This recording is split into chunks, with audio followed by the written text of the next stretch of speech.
Shalom. Renungan kali ini berjudul Dosa Bergantung pada Diri Sendiri oleh Evangelis Lokamanya Prawiro. Kita sering bertanya, kenapa sesuatu terjadi pada kita atau seseorang? Kita tidak bisa memberi semua jawabannya. Kita semua seperti itu. Tidak seorang pun bisa mengerti Allah dan cara-caranya. Jika kita bisa, Dia bukan Allah. Roma 11 ayat 33. Oh, alangkah dalamnya kekayaan, hikmat, dan pengetahuan Allah. Sungguh tak terselidiki keputusan-keputusannya, dan sungguh tak terselami jalan-jalannya. Amsal 3 ayat 5. Percayalah kepada Tuhan dengan segenap hatimu, dan janganlah bersandar kepada pengertianmu sendiri. Tak ada seorang pun yang dapat mengerti Allah. Seluruh firman diinspirasi oleh Allah. Seorang yang sungguh-sungguh percaya harus membaca seluruh Alkitab. Awal sejarah umat manusia. Semua diturunkan dari Adam. Alkitab mengajarkan kepada kita tentang kita. Alkitab dan keselamatan mengarah kepada Adam. Kejatuhan Adam dan Hawa.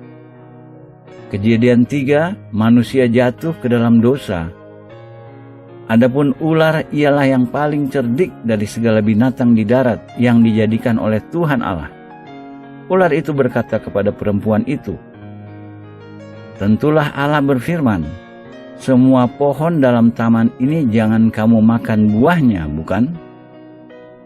Lalu sahut perempuan itu kepada ular itu, buah pohon-pohonan dalam taman ini boleh kami makan, tetapi tentang buah pohon yang di tengah-tengah taman, Allah berfirman, jangan kamu makan ataupun raba buah itu, nanti kamu mati. Tetapi ular itu berkata kepada perempuan itu, sekali-kali kamu tidak akan mati, tetapi Allah mengetahui bahwa pada waktu kamu memakannya, matamu akan terbuka, dan kamu akan menjadi seperti Allah, tahu tentang yang baik dan yang jahat. Kita tahu inti dari masalah manusia. Iblis memiliki satu tujuan utama, menyingkirkan fondasi Adam dan Hawa, yakni firman Allah. Begitu mereka kehilangan fondasi itu, mereka hidup di bawah kendali iblis. Tujuan utama iblis dalam hidup kita adalah meruntuhkan dan tidak mempercayai kitab suci, Alkitab. Ketika kita berada pada keadaan di mana kita tidak mempercayai otoritas Alkitab, kita akan tenggelam. Kita menjadi korban. Hanya itu yang iblis perlu lakukan, dan dia melakukannya dengan cerdik. Alkitab mengatakan, ular lebih cerdik dari binatang-binatang di darat. Iblis melakukan dua hal. Pertama, ia mempertanyakan firman Allah, apa yang Allah katakan.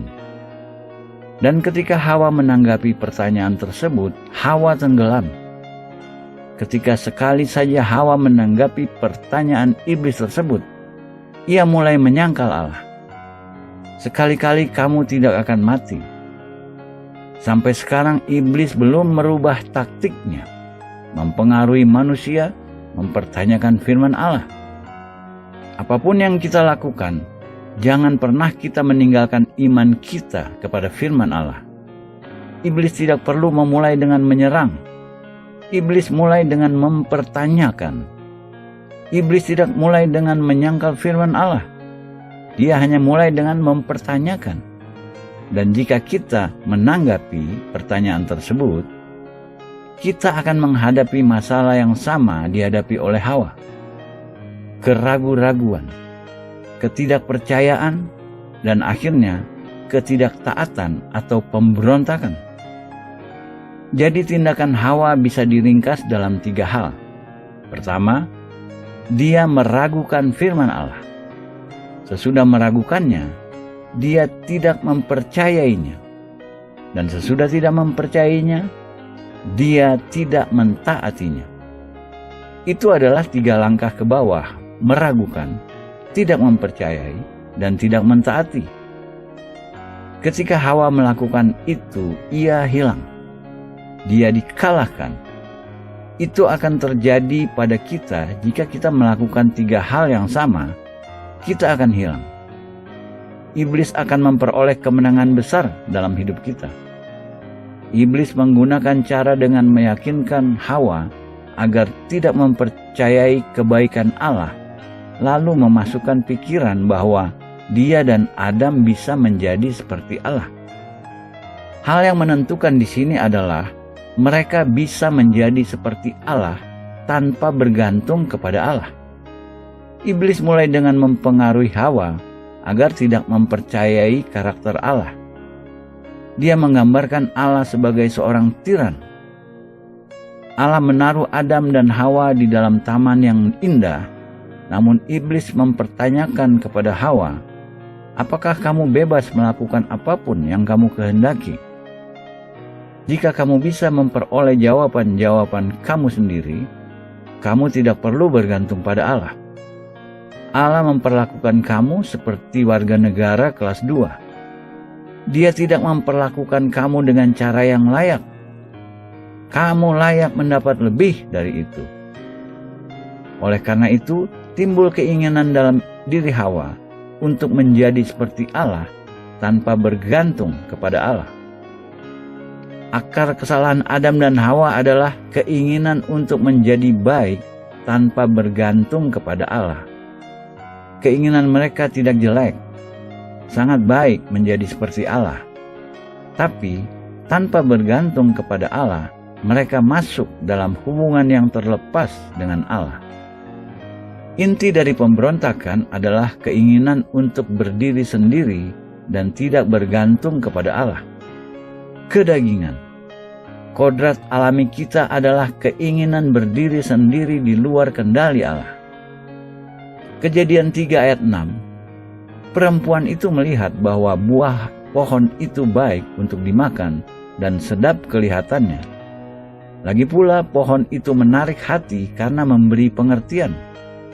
Lalu ia mengambil dari buahnya dan dimakannya dan diberikannya juga kepada suaminya yang bersama-sama dengan dia, dan suaminya pun memakannya. Mereka mempercayai panca indera mereka lebih daripada firman Allah.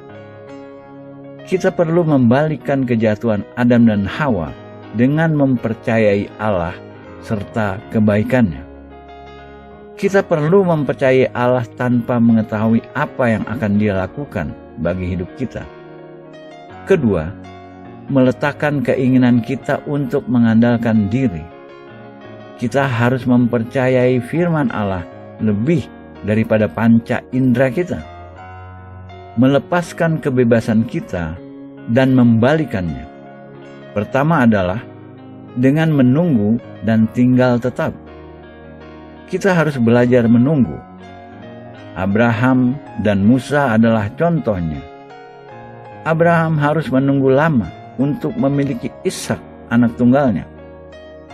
Bilangan 12 ayat 3. Adapun Musa ialah seorang yang sangat lembut hatinya, lebih dari setiap manusia yang di atas muka bumi. Ini terjadi setelah Musa dibentuk Allah dalam proses menunggu. Setelah lari dari Mesir 40 tahun sebagai gembala dan 40 tahun di padang belantara. Kerendahan hati adalah rahasia dari kuasa. Yesaya 64 ayat 4. Tidak ada telinga yang mendengar dan tidak ada mata yang melihat seorang Allah yang bertindak bagi orang yang menanti-nantikan Dia. Hanya Engkau yang berbuat demikian. Allah bertindak bagi mereka yang sabar menunggu Dia. Bagi mereka yang lebih bergantung kepada Allah ketimbang mengandalkan diri. 1 Tesalonika 1 ayat 9 dan 10. Sebab mereka sendiri bercerita tentang kami, bagaimana kamu sambut dan bagaimana kamu berbalik dari berhala-berhala kepada Allah untuk melayani Allah yang hidup dan yang benar, dan untuk menantikan kedatangan anaknya dari sorga yang telah dibangkitkannya dari antara orang mati, yaitu Yesus, yang menyelamatkan kita dari murka yang akan datang, kita berkewajiban untuk melayani dan menunggu. Yesaya 30 ayat 18-19. Sebab itu Tuhan menanti-nantikan saatnya hendak menunjukkan kasih-Nya kepada kamu. Sebab itu Ia bangkit hendak menyayangi kamu. Sebab Tuhan adalah Allah yang adil. Berbahagialah semua orang yang menanti-nantikan Dia. Allah menunggu dengan ramah. Apa yang Allah tunggu? Teriakan, seruan, dan tangisan kita. Keputusasaan, seruan untuk mendapatkan pertolongan. Keluaran 14 ayat 10. Ketika Firaun telah dekat, orang Israel menoleh, maka tampaklah orang Mesir bergerak menyusul mereka. Lalu sangat ketakutanlah orang Israel, dan mereka berseru-seru kepada Tuhan. Berseru dalam keputusasaan. Allah ingin kita bergantung penuh padanya untuk melaksanakan rencana-rencananya. Tidak memikirkan harga diri, tidak mencari jaminan keamanan, dan tidak mencoba mengendalikan hidup adalah cara mengatasi keinginan mengandalkan diri. Izinkan Allah melakukan apapun yang Dia kehendaki dengan kita. Apakah kita bersedia berserah kepada Allah? Berteriaklah kepada Allah. Yesus berkata dalam Yohanes 15 ayat 5, Akulah pokok anggur, dan kamulah ranting-rantingnya. Barang siapa tinggal di dalam aku, dan aku di dalam dia, ia berbuah banyak. Sebab di luar aku, kamu tidak dapat berbuat apa-apa. Dosa-dosa telah terjadi di masa lalu. Allah membiarkan itu terjadi pada masa kesabarannya. Namun, pengampunan atas dosa-dosa masa lalu itu penting. Kristus Yesus telah ditentukan Allah menjadi jalan pendamaian karena iman dalam darah-Nya. Hal ini dibuatnya untuk menunjukkan keadilannya, karena Ia telah membiarkan dosa-dosa yang telah terjadi dahulu pada masa kesabarannya. Roma 3 ayat 25. Ada perbedaan antara dosa-dosa plural yang sudah dilakukan dan dosa sebagai kuasa spiritual, belenggu kuasa kejahatan yang menyebabkan manusia berbuat dosa atau melakukan tindakan-tindakan dosa. Dosa asali adalah sumber dari segala dosa. Pada saat kita menangani dosa-dosa, dapat diibaratkan seperti kita hanya menangani ranting-ranting sebuah pohon.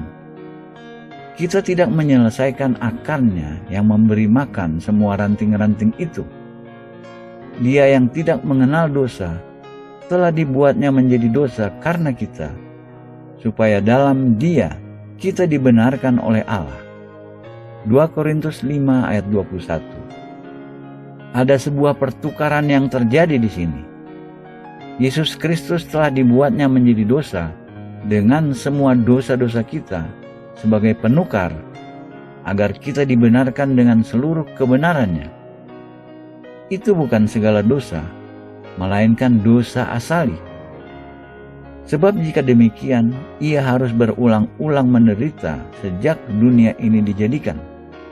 Tetapi sekarang Ia hanya satu kali saja menyatakan diri-Nya pada zaman akhir untuk menghapuskan dosa oleh korbannya. Ibrani 9 ayat 26. Yesus Kristus hanya menderita satu kali karena dengan menjalani penderitaan itu, Ia melakukan apa yang dibebankan kepadanya. Kodrat manusia lama kita, yakni pemberontakan yang berada dalam setiap manusia, telah turut disalibkan. Karena kita tahu bahwa manusia lama kita telah turut disalibkan, supaya tubuh dosa kita hilang kuasanya, agar jangan kita menghambakan diri lagi kepada dosa. Roma 6 ayat 6. Dosa dibuat tidak berkuasa. Dengan kata lain, dosa tidak lagi memiliki kemampuan untuk memaksakan dirinya.